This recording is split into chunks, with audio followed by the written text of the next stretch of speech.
Así lo dice la moda. Así lo dice la On behalf of Radio ABC Network, Ambassador, thanks very much for allowing us this interview. And good afternoon. Good afternoon and buenas tardes. It has been a pleasure to have you with us. We had spoken before in the past, and it's a pleasure again to talk to you and to your audiences.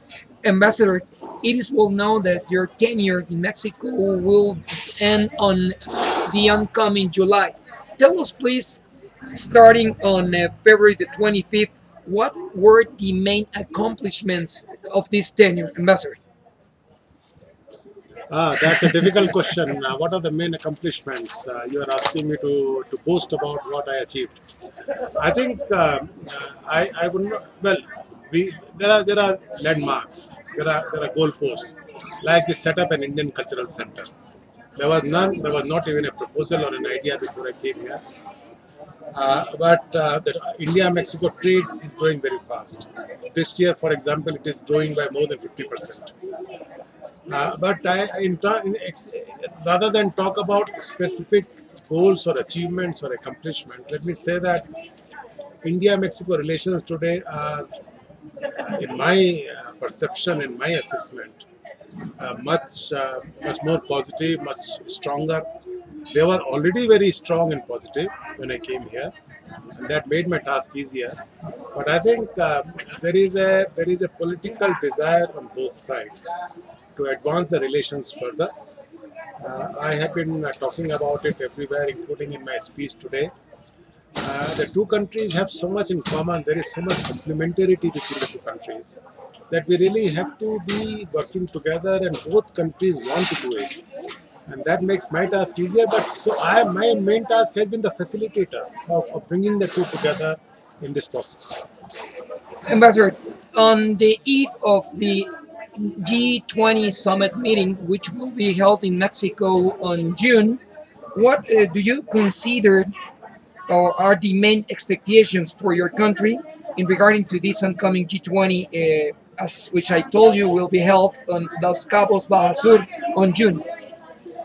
Well, as you know, G20 was created in the wake of the 2008 global economic crisis. And G20 did a most commendable job of coordinating policies of major global economies in dealing with that crisis.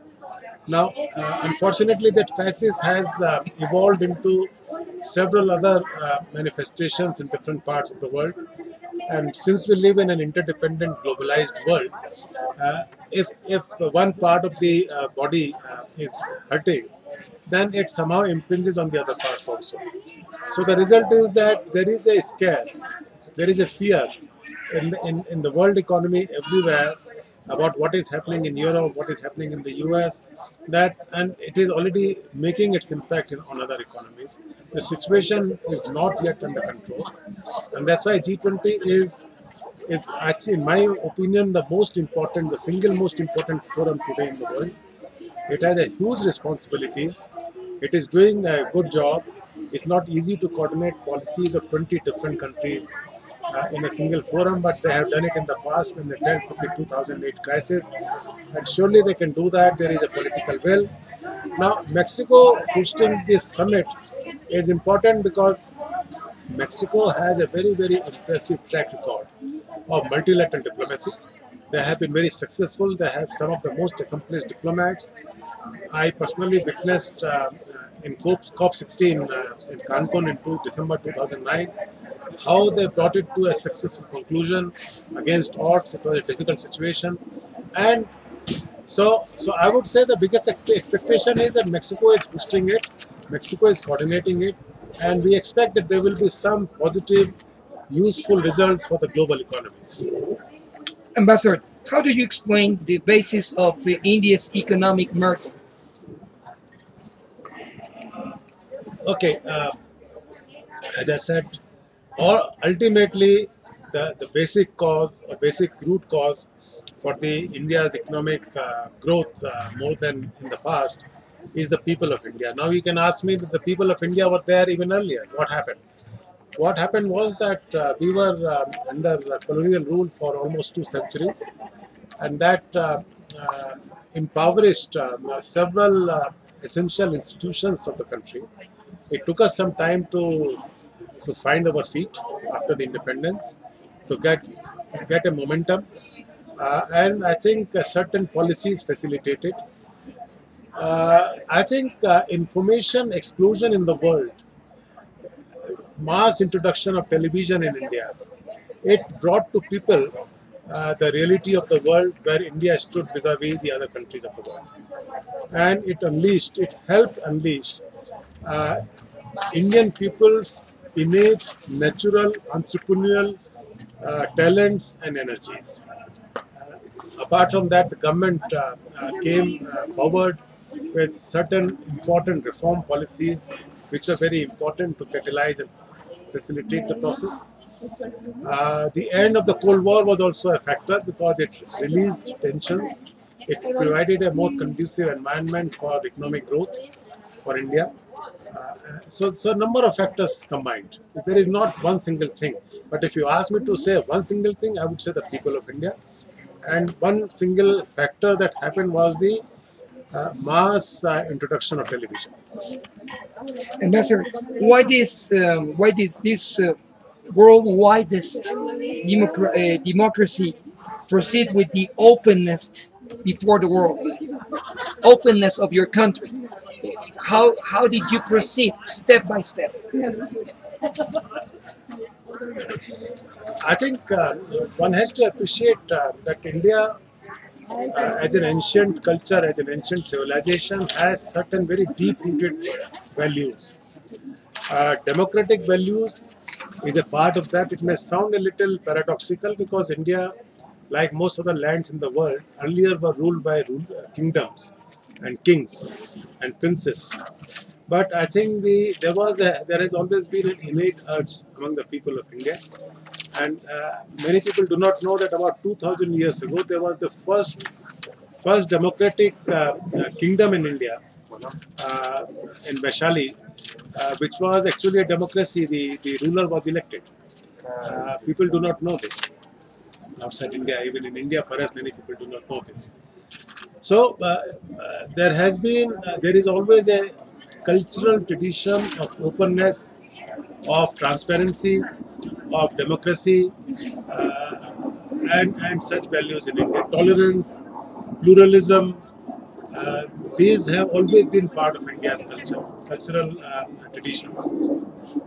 Uh, there is another very basic concept in India, which is called in Sanskrit. It is called Syatvat. Syatvat Vat. It means that there is no absolute truth. So if I say that this is day and you say this is night, neither of us is 100% right. Neither of us is 100% wrong. It may be day now, and I may be more right, but there may be some truth in what you are saying.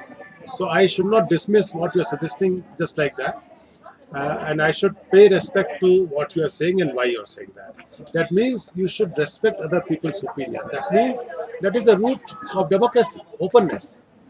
If you are willing to listen to others' opinion and take it into account, even if you may not agree with that entirely or immediately or completely with that, still I think it contributes to that process of harmonization, openness, tolerance, which are parts of Indian tradition.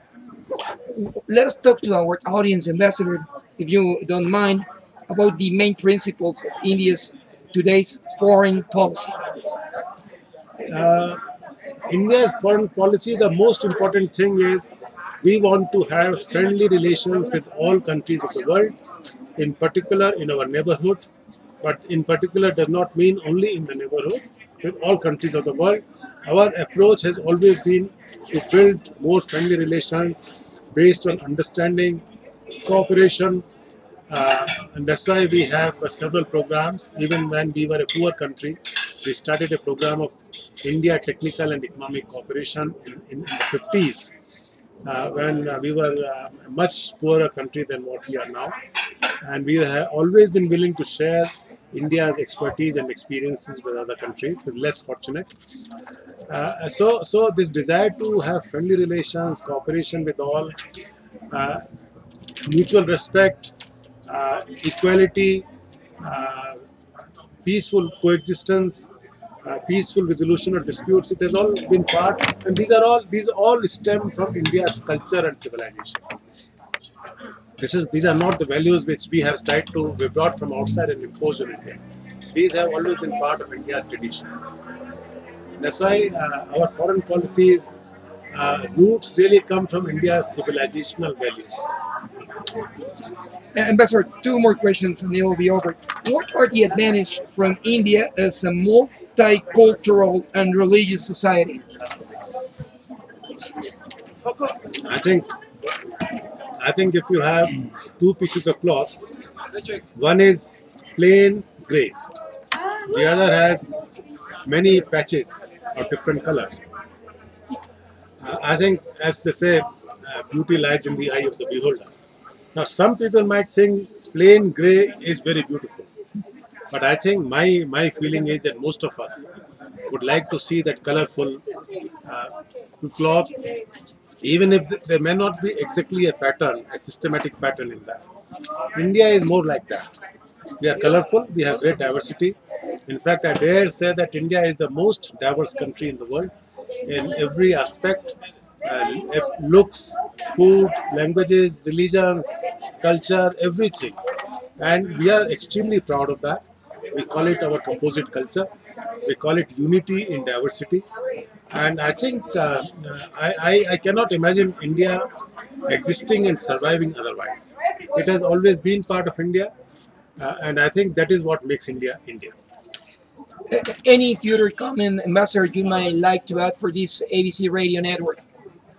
I would like to say that I have been in Mexico for 3 years. Obviously, I'm not going to be here forever or for very long. And I would like to share with your Mexican readers that I envy them very much for they are so fortunate to have such a country as Mexico. It's a most wonderful country. People are so warm and friendly. My wife and I, and even my children who do not live with us but who visit us sometimes, all of us have enjoyed every part of Mexico, culture, food, places, above all people, above all the warmth with which we have been received by everyone here, everywhere. It has been a most wonderful experience for us, and even after we go from here, I think Mexico will always remain very close and dear to our hearts. We would like to meet our Mexican friends in India. Hopefully, we will have opportunity to come back to Mexico on visits, which would be something that we would look forward to. But this will remain as a very dear part of us, Mexico, always. We really appreciate your words, Ambassador. And thanks very much for allowing us this interview. Thank you very much. Así lo dice la moda. Así lo dice la moda.